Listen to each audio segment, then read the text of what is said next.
نبوی صلی اللہ علیہ وآلہ وسلم کے قریب 2 زیارات کرواؤں گی. وہ بھی اگر مسجد نبوی آئے تو وہ ان کی زیارات ضرور کریں، جس کا نام ہے مسجد الغمامہ.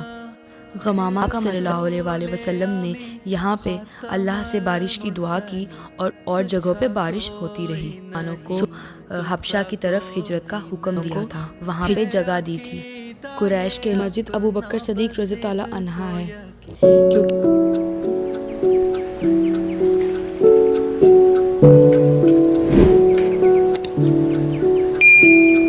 السلام علیکم، کیسے ہیں آپ سب؟ امید کرتی ہوں آپ سب خیریت سے ہوں گے.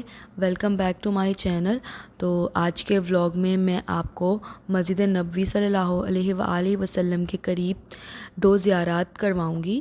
تو 2 مساجد دکھاؤں گی جن کا آپ پیدل چل کر جائیں گے اور آپ اس کی زیارت کر سکتے ہیں.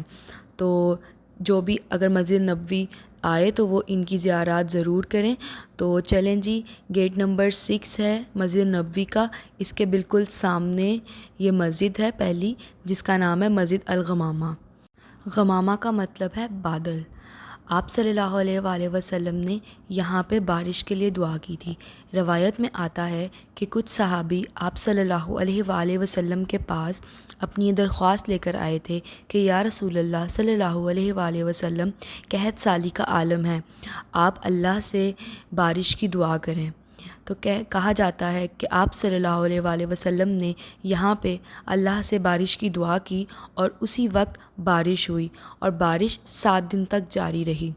پھر صحابی حضور صلی اللہ علیہ وآلہ وسلم کے پاس آئے اور ان سے درخواست کی کہ آپ صلی اللہ علیہ وآلہ وسلم اللہ سے بارش کو روکنے کی دعا کریں. آپ صلی اللہ علیہ وآلہ وسلم جانتے تھے کہ پانی کی ضرورت تو شہر میں ہے، لیکن زیادہ بارش اس شہر کے لیے نقصان دہ بھی ہو سکتی ہے. تو آپ صلی اللہ علیہ وآلہ وسلم نے دعا کی کہ اے اللہ، اس شہر میں بارش کو روک دے.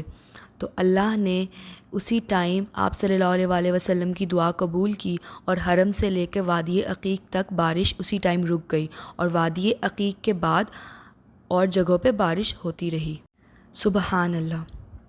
اعلان نبوت کے بعد جب قریش کے ظلم و ستم مسلمانوں پر بہت زیادہ بڑھ گئے تھے تو آپ صلی اللہ علیہ وآلہ وسلم نے مسلمانوں کو حبشہ کی طرف ہجرت کا حکم دیا تھا. ہجرت کرنے والوں میں 11 مرد اور 4 عورتیں شامل تھیں. حضرت عثمان بن عفان رضی اللہ عنہ قافلہ کے سردار تھے. حبشہ کے اس ٹائم کے بادشاہ نجاشی نے مسلمانوں کو وہاں پہ جگہ دی تھی. قریش کے لوگ نجاشی کے پاس تحفے لے کر پہنچے تھے اور ان سے کہا تھا کہ جو ہجرت کر کے مسلمان آئے ہیں ان کو ہمارے حوالے کر دیں. نجاشی نے مسلمانوں سے پوچھا کہ ایسا کون سا نیا دین آیا ہے جس کی وجہ سے تم لوگوں نے اپنے آباء و اجداد کا مذہب چھوڑ دیا. جس پر حضرت جعفر رضی اللہ عنہ نے قرآن پاک کی تلاوت کی تو نجاشی کی آنکھوں میں آنسو آ گئے اور اس نے قریش کو خالی ہاتھی واپس لوٹا دیا. اور نجاشی نے ان سے یہ کہا کہ اگر تم لوگ مجھے سونے کا پہاڑ بھی تحفے میں لا دو گے تب بھی میں مسلمانوں کو تمہارے حوالے نہیں کروں گا. اس کے بعد جب دوسری ہجرت بھی حبشہ کی طرف ہی ہوئی تو نجاشی ہی میزبان ہی تھا.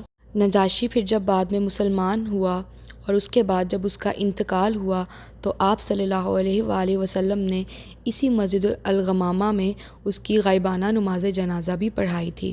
مسجد الغمامہ کے بالکل سامنے مسجد ابو بکر صدیق رضی اللہ عنہ ہے، کیونکہ حضرت ابو بکر صدیق رضی اللہ عنہ کی رہائش یہاں پہ تھی تو اس کے بعد اس کو مسجد بنا دیا گیا تھا. آپ صلی اللہ علیہ وآلہ وسلم جب مکہ میں تھے اور نبوت سے پہلے آپ صلی اللہ علیہ وآلہ وسلم تنہائی اختیار کرتے تھے غار حرا میں.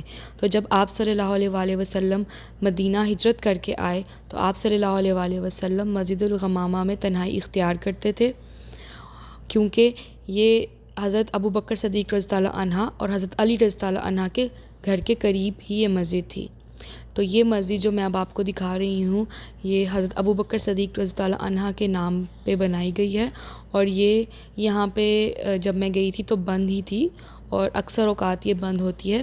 جبکہ مسجد الغمامہ میں نے دیکھا تھا کہ یہاں پہ نماز کے ٹائم پہ نمازی حاجی جو تھے یہاں پہ نماز ادا کر رہے تھے. عورتوں کا سیکشن بھی بنا ہوا ہے اور مردوں کا سیکشن بھی بنا ہوا ہے.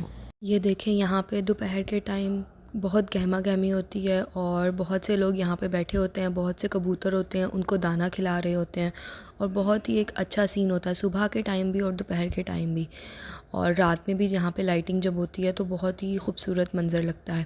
تو چلیں اب میں آپ کو مسجد الغمامہ سے حرم تک کا راستہ دکھاتی ہوں، اور یہ میں پیدل چل کے جاؤں گی، اور آپ یہ دیکھیے گا کہ ماشاءاللہ کتنا قریب ہے۔ آپ بالکل پیدل جائیں گے تو آپ کو سامنے یہ ماشاءاللہ حرم کی چھتریاں نظر آ جائیں گی۔ ہم لوگ یہاں پہ حرم کے باہر والے 310 گیٹ سے ہم لوگ انٹر ہوں گے، اور ہم لوگ سیدھا ہی جائیں گے تو یہ دیکھیں سامنے ماشاءاللہ ہمیں روضہ رسول صلی اللہ علیہ وآلہ وسلم جو ہے وہ نظر آئے گا، ہم وہاں پہ سلام پیش کریں گے، اور یہ دیکھیں بالکل پیدل کس طرح سے بالکل قریب ہے۔ اور میں تو بس یہی سوچ رہی تھی کہ آپ صلی اللہ علیہ وآلہ وسلم بھی اسی جگہ پر چلتے پھرتے ہوں گے ماشاءاللہ، اور سبحان اللہ، اور ہماری کیا اوقات ہے کہ ہم لوگ یہاں پہ اس جگہ پہ ایسے ہی بس چل پھر رہے ہوتے ہیں۔ بس اللہ تعالی ہمارے گناہ معاف فرمائے اور ہمارا یہاں پہ آنا اور آپ سب کا یہاں پہ آنا قبول فرمائے۔ تو یہ دیکھیں یہ مسجد ابو بکر صدیق ہے، اور سامنے جو تھی وہ مسجد الغمامہ ہے۔ اب اس کے سامنے جب ہم سیدھا گئے تو حرم آیا، اب ہم لوگ اس کے دوسری سائڈ پہ جب ہم لوگ جائیں گے تو یہاں پہ بھی بہت زیادہ ہوٹلز بنے ہوئے ہیں، اور یہ بھی میں نے سوچا کہ میں آپ کو تھوڑا سا اوور ویو دے دوں، یہ میں آپ کو تھوڑا سا دکھا دوں کہ یہاں پہ ماشاءاللہ یہاں پہ بھی بہت گہما گہمی ہوتی ہے، اور یہاں پہ کافی شاپس ہیں، بقالاز ہیں، گولڈ کی کافی شاپس ہیں۔ فرنٹ پہ آپ کو 4 اسٹار 5 اسٹار ہوٹل ملیں گے، سامنے آپ کو کھانے پینے کے کافی آؤٹلیٹس ہارڈیز وغیرہ ملیں گے، اور یہاں سے اب دیکھیں جب بالکل سیدھا جائیں گے تو یہ گولڈ شاپس ہیں، عبایا شاپس ہیں، اور 3 ریال شاپس ہیں، اور مطلب ہر طرح کی چیز آپ کو ماشاءاللہ اس کے راستے میں مل جائے گی۔ اور آپ تھوڑا سا آگے جائیں گے تو میری پچھلی ویڈیو میں مدینہ آنے کی ویڈیو میں نے آپ کو ایک ہوٹل دکھایا تھا جہاں پہ ہم لوگوں نے 2 ڈیز کے لیے چیک ان کیا تھا، ارجوان المدینہ، تو وہاں پہ وہ یہیں پر راستے میں تھا، تو آپ آئیں تو آپ یہاں پہ ایک سستا سا ہوٹل لے سکتے ہیں۔ چلیں جی لاسٹ میں آپ آپ کو دکھا دیتی ہوں، یہ دیکھیں یہ مینس ٹوائلٹ ہے 210، اور یہاں پارکنگ ایریا بھی ہے، اس کے سامنے گیٹ ہے 307، یہاں پہ بالکل سامنے ہی جو پروفٹ محمد صلی اللہ علیہ وآلہ وسلم کی جو موسک ہے اس کی ایگزیبیشن ہوتی ہے، تو وہ انہوں نے ایک ایگزیبیشن کا ایک بنایا ہوا ہے، جیسے ہیرا کلچرل ڈسٹرکٹ بنایا ہوا تھا ویسا۔ تو اگر آپ لوگ مجھے کہیں گے تو میں نیکسٹ ٹائم اس کو وزٹ کروں گی، اور آپ سب کو بھی ساتھ ہی وزٹ کرواؤں گی، تو اگر آپ لوگ مجھے کمنٹ میں بتائیں گے تو انشاءاللہ میں نیکسٹ ٹائم جب بھی مدینہ جاؤں گی اس کو ضرور کور کروں گی۔ تو چلیں جی مجھے یہاں پہ اجازت دے، ملتی ہوں میں آپ کو نیکسٹ ویڈیو میں، تب تک کے لیے اللہ حافظ۔